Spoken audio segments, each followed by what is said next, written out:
Hi everyone, Megan here, and in celebration of Shaketube, I am going to talk about 5 things that I learned about Shakespeare as an acting student. I am very excited about this video. I have been planning on doing it for quite a while now, so thank you so much to the Shaketube hosts, Steve Donoghue, Old Blues Chapter and Verse, and Totally Pretentious, for bringing the bard to Booktube. Yeah, I think it's an awesome time of year.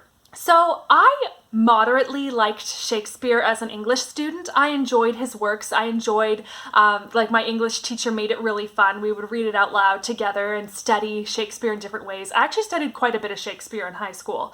So I really appreciate that I got that education. However, when I learned Shakespeare as an actor, it suddenly came alive for me in a completely new way, and I found that I loved Shakespeare. I was now passionate about him. Now, one other thing I did want to say before I got into the 5 things is that Kelly from Books I'm Not Reading is hosting a read-along of Women of Will by Tina Packer. I really wanted to join in on this read-along. I've read Women of Will. It's about Shakespeare's heroines, basically, and how Shakespeare, when he grew as a human being, began to write better women.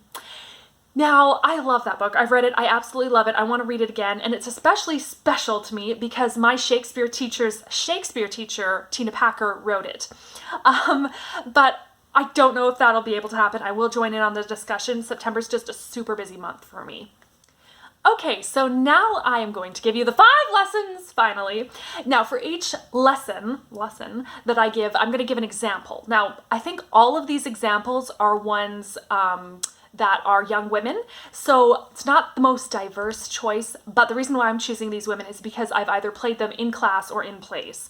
So, these are the ones that I have gotten cast in, so that's what I'm going to do. The first thing I learned, or the first thing that I'll say I learned, is that iambic pentameter is Shakespeare directing you. So first of all, what is iambic pentameter?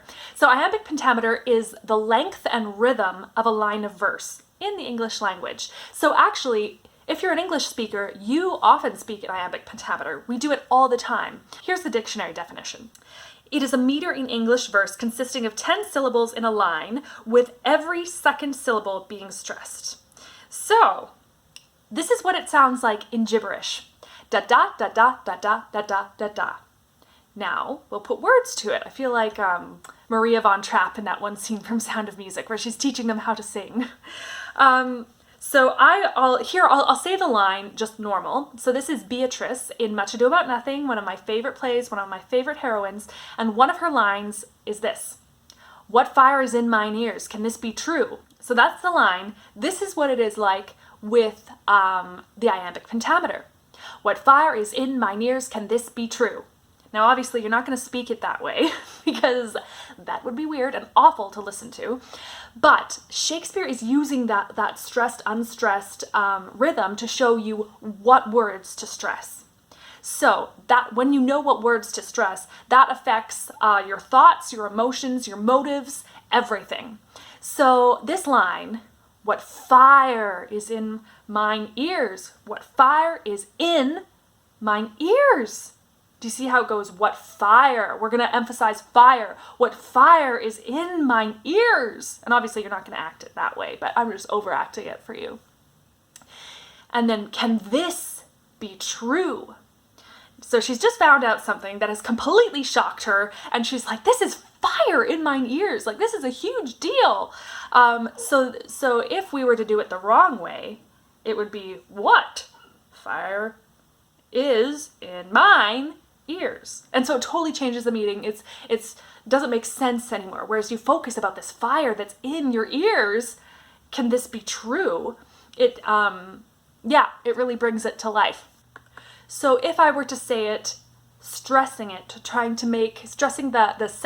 every second syllable, it would sound something like this: "What fire is in mine ears?" So it kind of, like she's just shocked. So you can tell how Shakespeare, putting which syllable into stress, totally brings the text to life.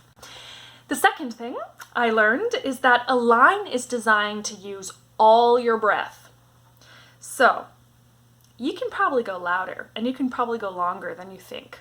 So in Shakespeare's day, obviously there was no like electricity to have microphones or anything. He was in the Globe. People are loud. They're, screaming at each other. They're, getting into scuffles. People went to the bathroom right there in the audience. Like, they did all kinds of crazy stuff. They've got to somehow hold the audience's attention. So of course they got to speak up. They got to be loud. So that's going to require all your breath on one line.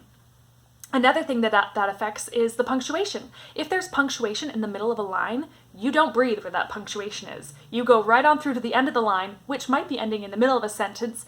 Then you take a breath and you go into the next line, which may still be the same sentence, but you have to pause at the end of those lines instead of where the punctuation is.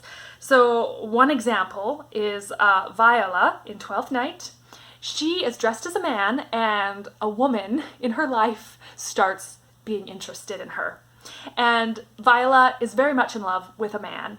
And so she says, poor lady, she would better love a dream.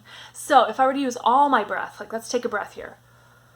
Poor lady, she were better love a dream. And see how I got louder at the end there, but I didn't use all my breath because I'm still on the same breath. I still haven't taken a breath since I took a breath at the beginning of that line. There, I took a tiny breath. So it really shows you like how much volume you can use. How much of you is required in Shakespeare. Shakespeare requires all of you. I'll give you one more example of not breathing in the middle of the line. We'll use a very famous line that everybody knows. So the line is, to be or not to be, that is the question. Now you could go, to be or not to be. That is the question. But really, that's the wrong way of doing that line. That's not how Shakespeare's telling you to do that line. He wants you to breathe at the end of it. To be or not to be, that is the question. That's where he wants you to breathe, at the end. So, anyways, we'll keep going. Number 3. Look, I'm holding up. Anyways, number 3. Vowels versus consonants. Vowels carry all the emotion. Consonants carry all the thoughts. So you got some characters that are using lots of vowels and it's sounding very staccato. They are very full of thoughts. You got other characters using tons of vowels and they're expressing how much they love a person or hate a person or whatever. So we're going to use an example that is, it is like the ultimate example, which is Romeo and Juliet. Juliet's on the balcony right before the balcony scene and she is pining for Romeo. And what does she say? She says, "Oh, Romeo, Romeo, wherefore art thou Romeo?" Talk about vowels. Oh, Romeo, Romeo. Like, that's so many vowels for her to fill those vowels and share her longing with us. Now later, when she discovers that he's in the bushes watching her and she sees him, she's shocked and she's surprised and she tries to cover up all her emotions and just speaks very much from her brain, from her thoughts. And what does she say? She says, "What man art thou, thus be screened in night?" Full of T's, sharp T's, and that B in there. "What man art thou that thus be screened in night?" Breath. "So stumblest on my counsel." In other words, who are you? You've been listening to what I've been saying in privacy. Who are you? And it's full of consonants. Now we're going to go on to number 4. There is no subtext in Shakespeare. So in modern plays, modern musicals, modern theater, modern movies, it is filled with subtext. People are saying one thing or they're barely saying anything or it's just a look and there's all this subtext underneath, which is really interesting to watch. But Shakespeare does not have that. If a person is saying something, they mean that thing. There is no ulterior motive. So I'll give an example of that. So this is Rosalind in As You Like It, one of my favorites. She's wonderful. She has just stumbled across a shepherdess and this other guy. So Phoebe's the girl, and oh my goodness, who's the guy? Claudio? I can't remember because this was a long time ago that I studied this last and that I played Rosalind. But oh well, we'll just keep going. So Rosalind, dressed as a man, of course, comes in and she's like, she sees this shepherdess, Phoebe, being so mean to this poor little boy. Well, he's a man, but she kind of pities him.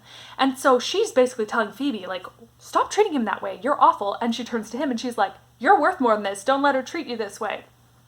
So as she's being really assertive, dressed as a man, Phoebe starts to get into this and she starts to like Rosalind.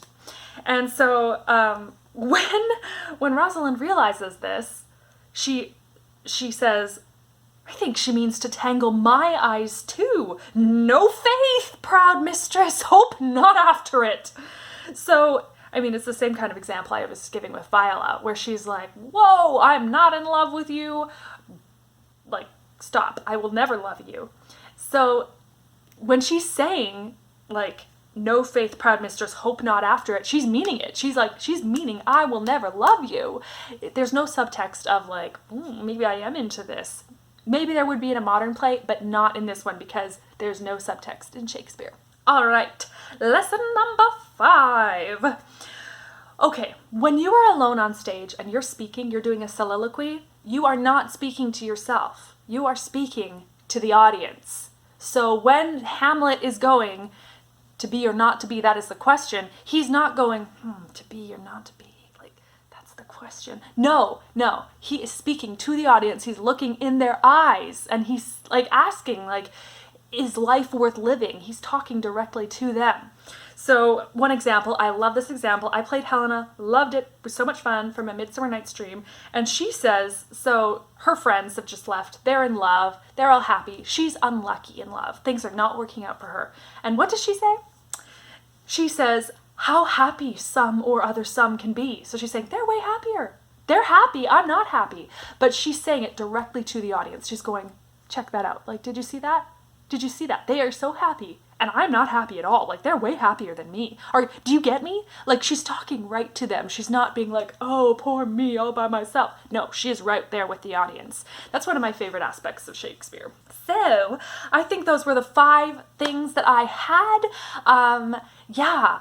It's really interesting being on Booktube and seeing people react to Shakespeare more from an English standpoint, so I wanted to bring the more acting side to it. So let me know if you have any questions. I would love to talk to you about them, and I'm so excited to see all the wonderful Shaketube videos this year. So until next time, may you all be filled with peace, hope, love, and joy. So take care, everyone.